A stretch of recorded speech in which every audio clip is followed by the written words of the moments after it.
Okay, hello guys. So we're going to be working on a Valentine's Day project. You will need strips of paper, you will need a pair of scissors, and you will need some glue. So you will have to use the glue in the cups with the popsicle sticks that I have for you guys. Also, you're going to need a piece of paper. So I do have black pieces of paper in the red cabinet and the orange cabinet. That's where you find all your paper. You need to fold it into fourths and share with the people at your table. So you're going to make the ends kiss, push that paper out, smooth it out, okay? And then you're going to do the same thing again, fold it over this way so that you roughly have a sheet of paper that is about this size. We're not going to be working any bigger than that. So I'm going to go ahead and cut this just really quick.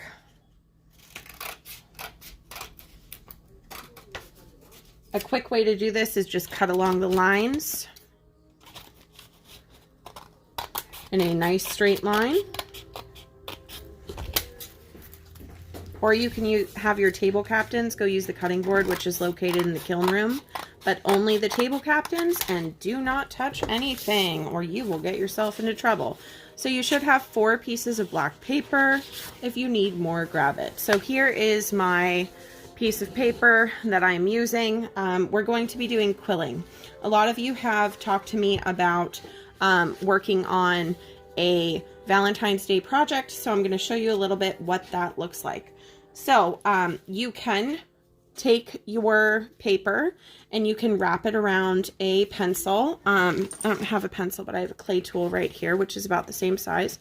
So I can go ahead and I can just use this to evenly wrap around the pencil or round object that you have near you. And I'm going to roll it, roll it, roll it, roll it, roll it. And then it will look something like this. If you want it to stay in that really tight circular shape, then you're going to take a bead of glue and add it to the end. Now, when you're working with glue, obviously, let me shake this down. Obviously, less is more because it can super saturate the paper, which we don't want. This glue is not working for me.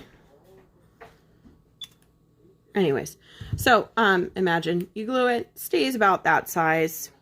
If you unravel it, it's going to get a little bit thicker, which is what I prefer.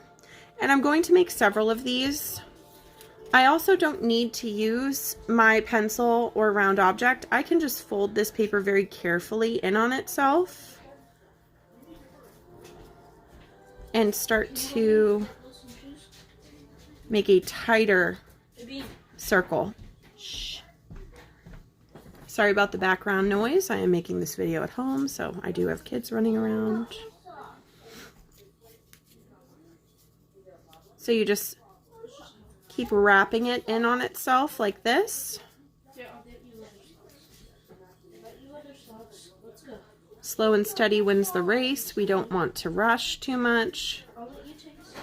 And I'll show you what this one looks like. It's a little bit tighter. So the goal of this is we are going to be making a quilled heart. So quilling is a term that is used whenever you are working with paper and you're weaving it in on itself. There are many different techniques. Attached to your assignment is another video where they go more into depth on this. So notice the 2 different techniques. The red one was wrapped around a pencil or a round object. This one was just tightly wrapped around itself. So we do have those 2 techniques. Now, what you're going to do is you're going to try to make this the shape of a heart. So I'm going to take my red one and I'm going to kind of pull it out within itself so it makes this big spiral, and that's going to be the top of one of my hearts. So I am going to get my glue. Hopefully it's going to cooperate with me at this point. And I'm going to very carefully put the glue, oh, it is working, on the back side of my quill. I don't need a ton of glue, just a little bit. I'm just tacking it down. I don't want to completely saturate the paper because then it's going to look really gross. And that will be the top side of one of my hearts. You can just pat it down for a quick second. And there we go. Now, these smaller little quilled pieces, I like to fill in the original one. Whoops. With these smaller quilled pieces. They can be different levels, different sizes. Not everyone's is going to look the same. The next thing I'm going to do for the bottom part of the heart is I'm going to take one of my pieces of paper, I'm going to fold it in half and pinch at the end. Then I want to go ahead and start to fold this other piece. Both ends I'm going to quill in on themselves. Again, you can use a pencil if you want to. I just prefer not to. So I'm going to go like this. And then I'll have one side that's quilled like that.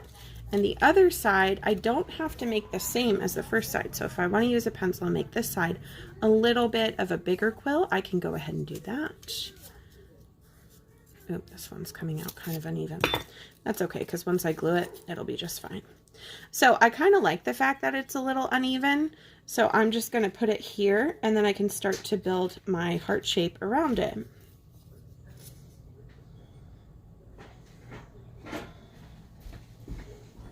So for the sake of time and you guys having very short middle school attention spans, I'm going to go ahead and start to do a hyperlapse video of my process with this, just to help you guys understand a little bit more what goes into quilling, okay?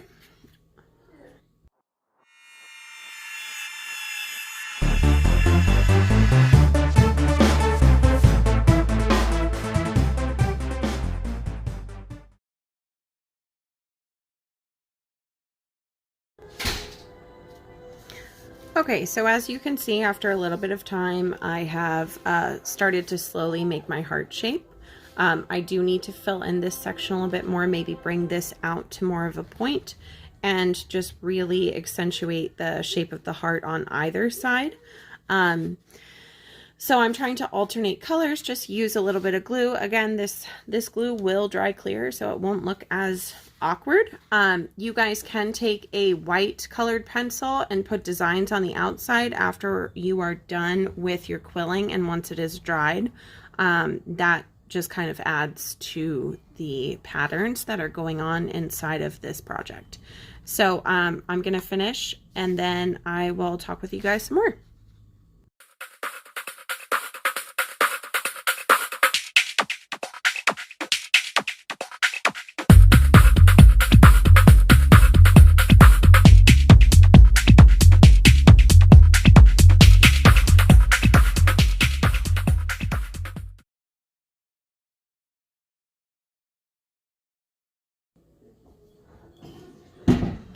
Okay, as you guys can see, this is pretty much my heart shape quilling project.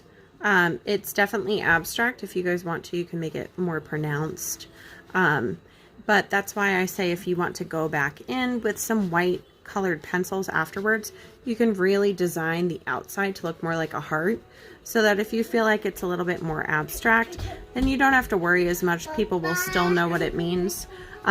If you are totally against Valentine's Day, which I know a lot of people are, you can do a flower or just make more of an abstract piece of paper with all the quilling, and you can just keep going and cover the whole piece of paper. That's fine too.